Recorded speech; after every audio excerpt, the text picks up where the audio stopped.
Joining me now is GB News host Darren Grimes. Darren, let's start with Keir Starmer. There seems to be a great deal of regret among Brits about electing Labor in a landslide victory. A petition calling for a new general election has gathered close to 3 million signatures in quick time. And after 5 months since he had his big win, we've got now 2/3 of Britons saying they're worse off. Absolutely, Rita. Good to be with you. I mean, Sir Keir Starmer's fall from those heady heights of landslide victory has been absolutely catastrophic. You know, it's happened in sort of record-breaking time. Your neck would be, if this was a car running at speed, Sir Keir Starmer's neck would need some form of brace, Rita. It's been so fast. And it's down to the fact that this man is more happy with globalists across the world. We now know him as Never Here Keir because he's never here, Free Gear Keir because he accepted a load of free clothing and spectacles from a party donor, and two-tier because he put in place two-tier policing here in Britain that actually says that if your politics is on the right, well, you're in for a world of pain, Sonny Jim. And the polling guru Sir John Curtis, who is basically the closest thing we have here in Britain to Nostradamus, Rita, he was saying that actually the Uni Party has had its day. He said that it's going to be smashed and that the likes of Nigel Farage are going to be the ones that reap the spoils of Labour's assault on everyone from farmers through a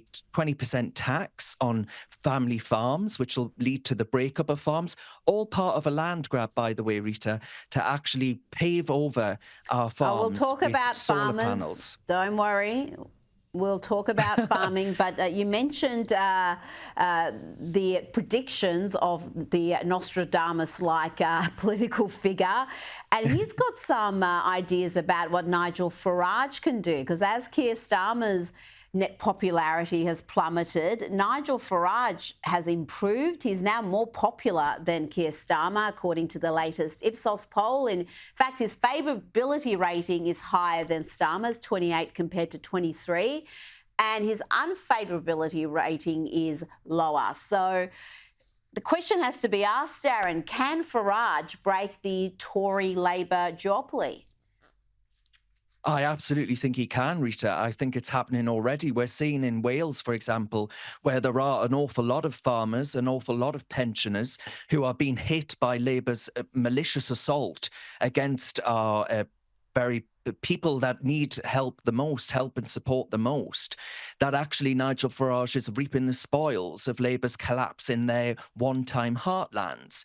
Look, this man, he personifies globalism, right? Him and Justin Trudeau ought to go off skipping merrily into the sunset, never to be seen in frontline politics ever again, Rita, and the world will be a much brighter place. What he has done to our country in a matter of months, as you've documented on this very channel many times now, we have turned into a police state. We are not a free country. We have allowed Islamists to rule the roost. We are even seeing calls from the Labour Party today for blasphemy laws in Parliament. This is a total joke on the international stage. Elon Musk has been a better leader of the opposition than I think we could have ever asked for. But Nigel Farage will be the one within Parliament to actually beat the drum and reap the rewards from Labour's collapse, which is coming in vast numbers. I think they're going to be a one-term party in office, and that's not happened for quite some time.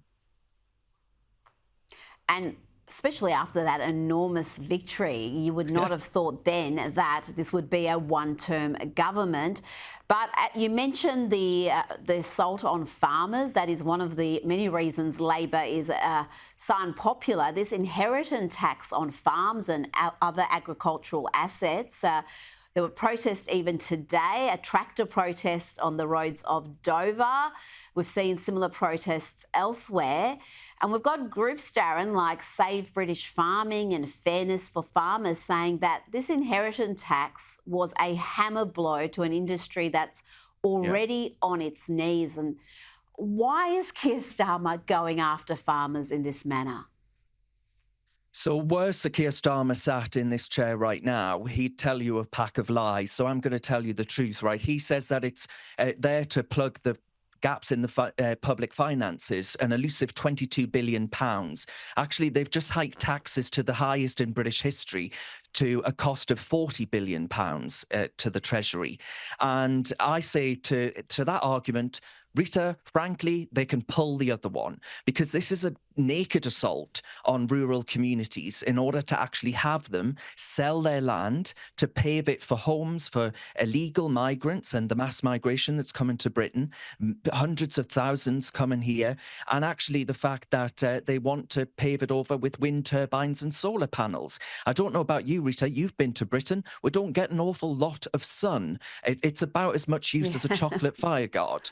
You know, these behemoths of steel and cement, which are nowhere near green, all whilst, Rita, the likes of China burn more coal than Sauron's Mordor. You know, Lord of the Rings, hold your horses, because if you need a set for the next Amazon special, well, I tell you what, just get yourself over to China, because they're the problem, not us. This is all a con. It's a con and a fiddle, and they're taking the British public for fools, and we're not going to fall for it. Also, they can virtue signal with this green con whilst committing suicide with the British economy.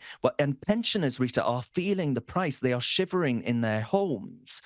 And we're not going to stand for it. There are even protests happening in Wales right now, as we speak, as we record right now. Farmers are out there on the streets blocking ports from being able to actually operate. The anger out there is palpable, it's rising, and it's white hot.